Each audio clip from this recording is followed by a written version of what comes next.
வரைக்கும் எத்தனையோ case deal பண்ணிருக்கேன். But this is something peculiar. நீங்க என்ன எனக்கு கெடுதலா சொல்ல போறீங்க? ஓ, அந்த அளவுக்கு நம்புறியா என்ன? கண்டிப்பா சார். முன்னாடிதான் நம்பிக்கை இல்லாம இருந்திருப்பேன், இப்ப முழுசா நம்புறேன். ரொம்ப ஃபீலிங்கா பேசுறாளே, என்ன பண்றது?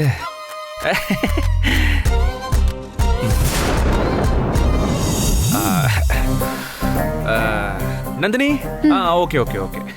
பொதுவா நமக்கு இந்த நேச்சுரலா தூக்கம் வராம இருந்தா மனசுக்குள்ள ஒரு மாதிரி இருந்து தூக்கமே வரல, என்ன பண்ணா தூக்கம் வரும்னு யோசிச்சு நாம என்ன பண்ணுவோம்?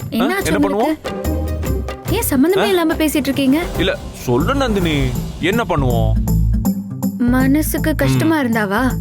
இல்ல இல்ல, கஷ்டம்லாம் இல்ல. ஆனா மனசுலாம் ஒரு மாதிரி அப்செட்டா இருக்கு, தூங்க முடியல. அப்ப நம்ம என்ன பண்றது, என்ன பண்ணா தூக்கம் வரும், அது இதுன்னு யோசிப்போம்ல. அப்ப நம்ம என்ன பண்ணுவோம் சொல்லு பாப்போம். என்ன பண்ணலாம்? ஏதாவது பிடிச்ச பாட்டை கேட்கலாம், இல்ல சாமி புத்தகம் படிக்கலாம், இப்படி ஏதாவது செய்யலாம். அதாவது மொத்தத்துல நம்ம மனசுக்கு பிடிச்ச விஷயத்த நம்ம பண்ணணும், அதானே? கரெக்ட். அப்படின்னா இன்னைக்கு மட்டும் லைட்டா, இன்னைக்கு என்னமோ ரொம்ப டயர்ட் ஆயிடுச்சு, காலெல்லாம் வலிக்குது, தூங்க ரொம்ப கஷ்டமா இருக்கு.